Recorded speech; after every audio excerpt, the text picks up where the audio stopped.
PAM sudah siaga 24 jam menerima semua laporan Quick Count itu adalah pusatnya kejahatan, kumpulan para penipu-penipu yang bergedok intelektual. 2000 TPS itu diduga kuat adalah TPS siluman. TPS siluman. Pihak kami 01 sudah menang, tapi kita bongkar. Piagam KPU, piagam KPU.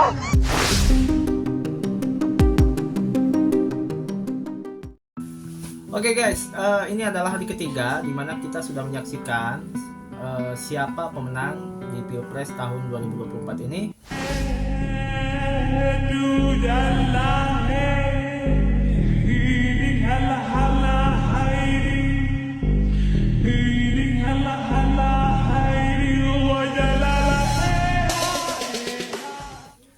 Sekalipun ini bersifat sementara, sekalipun quick count ini merupakan hitungan yang bersifat sementara, namun secara riwayat sejarah ya kita tahu bahwa quick count dilakukan oleh lembaga survei yang tentu ini sudah resmi dan teruji di KPU juga.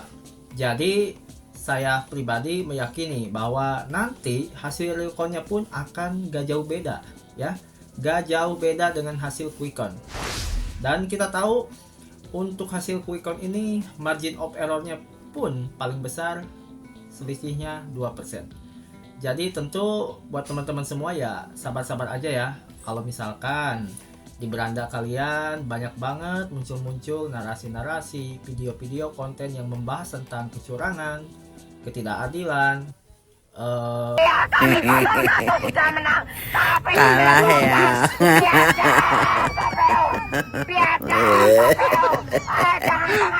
Nggak ada. Kalau ada, nggak ada. kalau ada, Nggak ada. kalau ada, Nggak ada. bagaimana?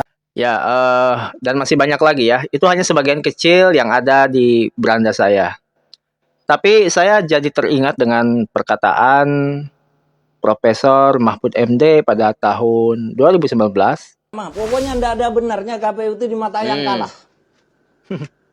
Dan orang yang takut kalah itu selalu menyerang, bukan malah memberi masukan yang bagus. Nanti yang akan Anda hadapi sesudah pemilih, sesudah pemungutan suara itu, tidak akan sampai 2 hari. Besoknya sudah akan muncul isu curang. Semua pemilu itu dituduh curang oleh yang kalah. Pokoknya yang kalah langsung bilang curang, kita ke pengadilan. Sesudah diperiksa oleh pengadilan, kontestannya itu tidak curang. Apakah kalau ada yang curang begitu pemilu batal? Tidak. Pemilu atau hasilnya bisa dinyatakan batal manakala kecurangan itu signifikan. Kalau Anda kalah 5 juta suara tetapi bisa membuktikan hanya 1.500 suara, maka ya Anda tetap kalah. Nah, luar biasa apa yang dikatakan oleh Profesor Mahfud MD memang betul. Setiap kelompok yang kalah itu pasti akan selalu menyalahkan KPU, selalu berteriak curang, selalu berteriak tidak adil dan semacamnya. Oke guys, daripada lama-lama langsung aja kita saksikan komentar netizen, bagaimana pendapat mereka. Dan buat kalian juga jangan lupa untuk subscribe channel update untuk mendapatkan notifikasi informasi tentang politik Indonesia, khususnya pemilu 2024. Selamat menyaksikan. PAM sudah siaga 24 jam menerima semua laporan kecurangan. Kepada seluruh tim hukum Amin Paslon 01, Pak, saya izin berkomentar ya sebagai masyarakat. Pak, gini ya Pak, Bapak bilang curang ya, atau menemukan kecurangan. Memang Paslon 02 atau 03 juga tidak punya saksi di TPS, Pak. Pak, jarak persentase Bapak Jauh. dengan 02 Jauh. itu jauh banget. Apalagi 03, jauh dengan 02 gitu. Terus Bapak teriak-teriak menemukan kecurangan.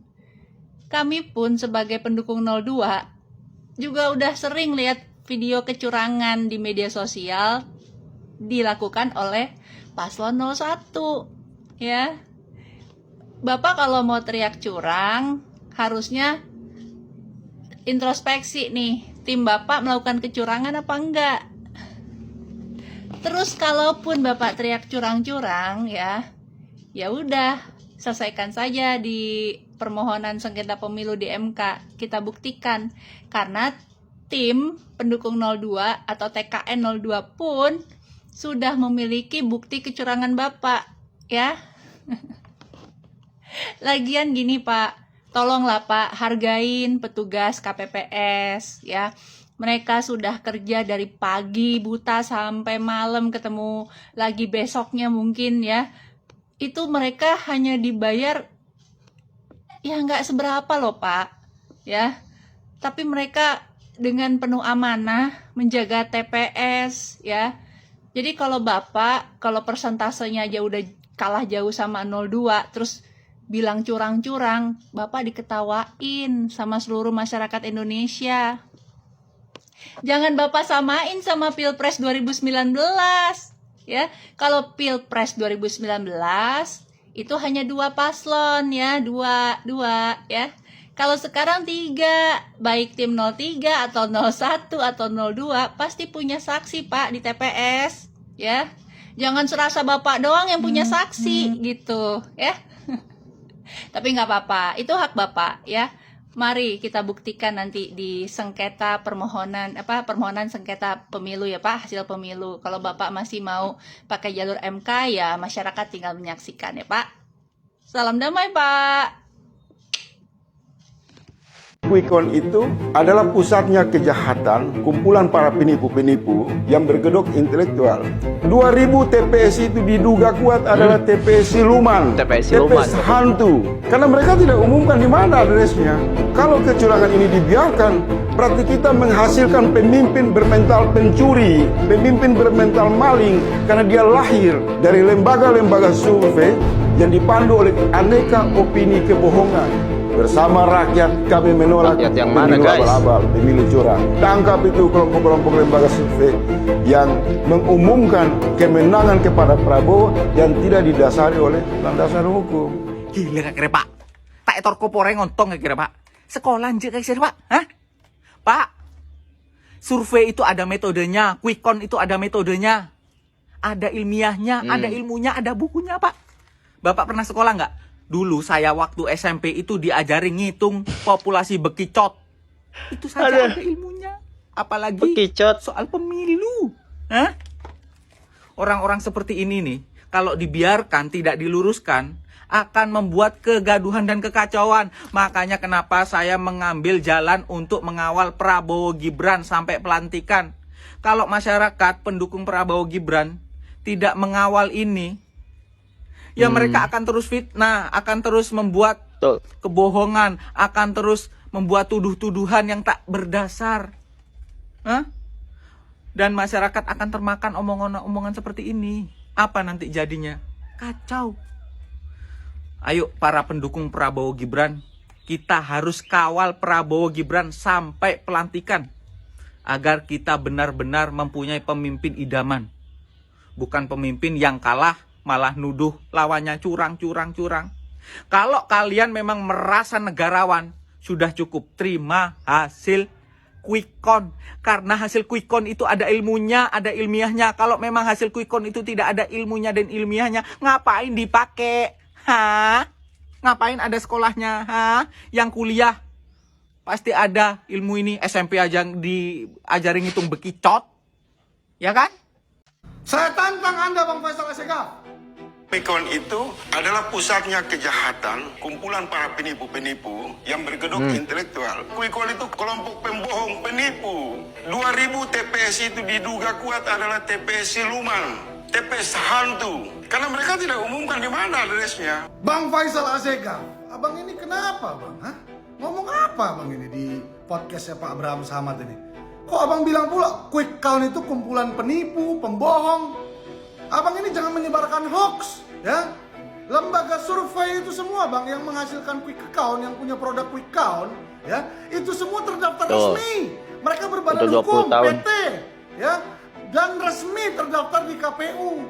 Jadi maksud abang kalau quick count itu penipu, pembohong, berarti abang tidak secara langsung bilang KPU itu juga penipu, ya. Jangan seperti itu bang. Ya mereka itu lembaga survei memakai metode nggak sembarangan bang, ambil sampel. Gini aja Bang Faisal Asegaf ya, kalau memang abang nggak setuju terhadap quick count ya dari lembaga survei, kita tunggu real count dari KPU RI.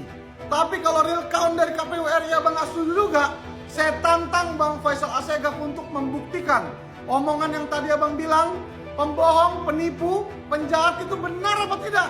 Jangan abang menyebarkan hoax, karena negara kita ini negara hukum. Dalam hukum kita, ya, siapa yang mendalilkan itu harus membuktikan.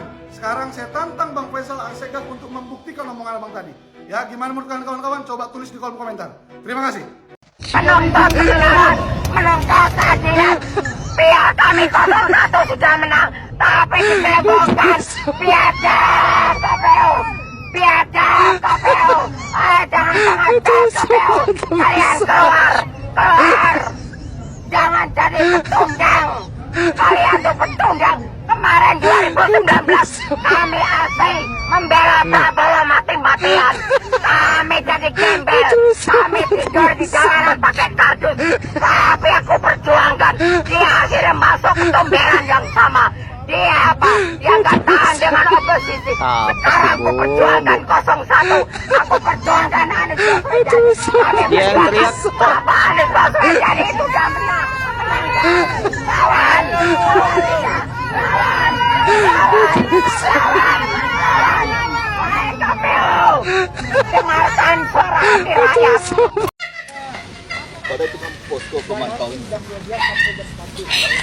Ini kita di posko rakyat pemantau pemilu. Saya datang ke TPS membawa tongkat Nabi Musa. Karena kalau ada kecurangan maka tongkat ini saya pukulkan ke bumi supaya Allah menghukum orang-orang yang melakukan kecurangan. Jangan kau mudah didoktrin oleh survei. Survei itu mendoktrin otak kita. Dan survei itu ya nggak jelas. Yang kedua, off the record ya, ada teman-teman kita yang ditawarin. Yang ditawarin. Jadi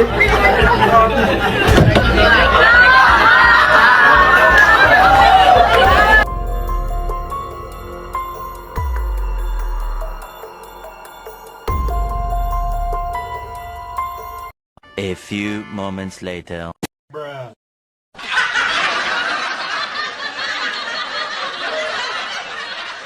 Nomor 1, nomor 3 yang menurut perhitungan non KPU itu hari-hari ini berada di posisi 2 dan 3 atau tidak menang untuk menyiapkan argumentasi yang betul untuk bertarung di pengadilan.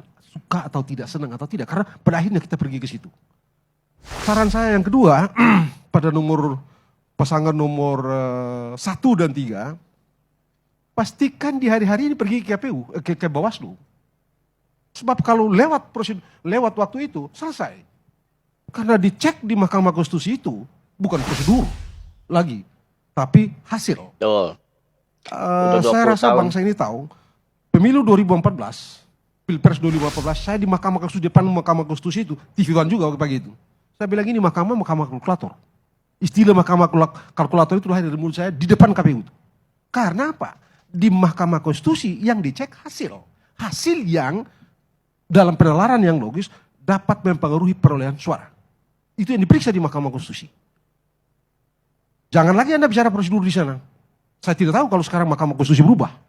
Tapi kalau berdasarkan fakta itu, maka yang dicek di Mahkamah Konstitusi adalah perolehan hasil atau angka yang diperselisihkan itu diperkirakan secara logis akan mempengaruhi postur perolehan suara. Itu yang mesti dipikirkan oleh pasangan nomor 1 dan nomor 3 sekarang. Mahfud MD akhirnya menerima kekalahan Pilpres 2024. Banyak warganet menyebut sebenarnya Prof Mahmud orang baik. Seketika warganet terharu mendengar Prof Mahmud sebut siapapun yang menang itulah keputusan rakyat. Banyak warganet yang merasa aneh dengan Prof Mahmud sangat legowo, berbeda dengan Anies yang masih optimis bakal menang, apalagi Ganjar yang terlihat tidak percaya dengan hasil survei paling bontot. Apalagi sempat ada isu ya beberapa hari Prof Mahmud tidak bertemu dengan Ganjar. Aduh, ada apa nih?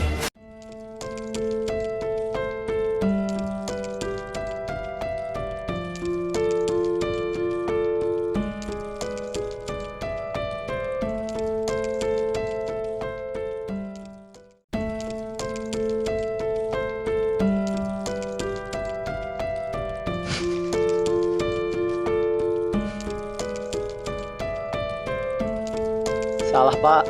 3 Pak.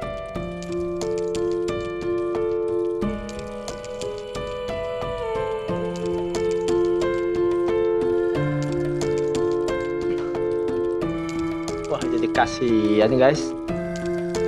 Serius gak?